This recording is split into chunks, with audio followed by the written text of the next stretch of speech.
We will immediately terminate President Obama's 2 illegal executive amnesties. We tell our kids constantly, if you work hard, you can get anywhere in life. However, with having a status as being undocumented, that proves to be a challenge. These are young people who study in our schools, they play in our neighborhoods, they're friends with our kids, they pledge allegiance to our flag. They are Americans in their heart, in their minds, in every single way but one, on paper. President Trump is expected to end an Obama-era program that protects young undocumented immigrants who were brought to the U.S. as children from being deported. The dreamers, having to do with children and, the dreams of children. And these are people that come over the country, the dreamers. And I said, what about our children? There are 800,000 DACA kids who were brought across the border. The median age, I think, is 6 years old. They were brought to this country by their parents, sometimes even as infants, and often have no idea that they're undocumented until they apply for a job or a driver's license or a college scholarship. Put yourself in their shoes. The Deferred Action for Childhood Arrivals, also known as DACA, introduced by the Obama administration in 2012, was established to grant temporary protection from deportation to young immigrants who came as children.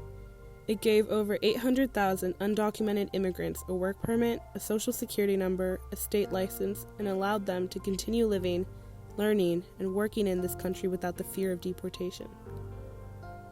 In September of 2017, Trump and his administration announced their decision to rescind DACA. At first it was very discouraging, I guess, because, I felt just as American as somebody who's walking on the street next to me, and it was just a huge disadvantage, I guess, on my part, since, in 2 years when my DACA status runs out, then I won't be able to work, I won't have a social security number, I'll just be considered undocumented for good. I wasn't eating, I was just nervous. I was like, I don't know what's gonna happen. I might have to go back and don't even know where I'm going back to. Well, my mom she was a teen mom, and she tells me this a lot about how over in Mexico, the way that you move forward in life is by getting married, having kids and stuff. But she was like, that's not what I want for my kids. I don't want that to be their only escape from their home or whatever.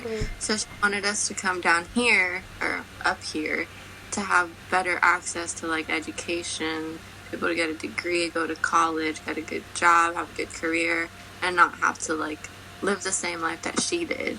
Right now, facing a lot of polemic situations and a lot of fraught tensions in our country, I think one really important way to participate is to see people as people and really do our best to recognize their humanity even when they're different from us. I think DACA represents what the United States should be all about, which is giving people opportunities to find to find happiness. I just think of that one quote that goes if you choose neutrality in hard times, then you're choosing the side of the oppressor, something like that. Yeah, I would say you're basically siding with the oppressor. People who are neutral because they think that none of that affects them, that's a whole other group of people who need to have their eyes opened a little bit, just to seeing how okay, it may not directly affect you in this moment, but these kinds of things indirectly affect you, and even if they don't directly affect you right now, they may in the future, and even if they never ever affect you at all, it doesn't mean that it doesn't mean that you shouldn't care. So as we're all people, it affects one person, we should care just because they're another person, right? Well, DACA opened paths for me to work, since it gave me a social security number, and it also led me to join the Army with the MAVNI program, which was available for DACAs as well. You don't have the pressure on you of oh my God, I can't, if I get pulled over right now, I don't have a license, I'm undocumented, I could get deported, type of things. But it kind of takes away that fear. So if I didn't have it, I think I would just be so nervous. No human being is illegal. DACA recipients offer so much to this country. They are artists, they are scientists, they are organizers, they are the backbone of this country and the souls of our communities. Although the DACA program has been terminated, now is the time to stand up and fight towards getting the DREAM Act passed.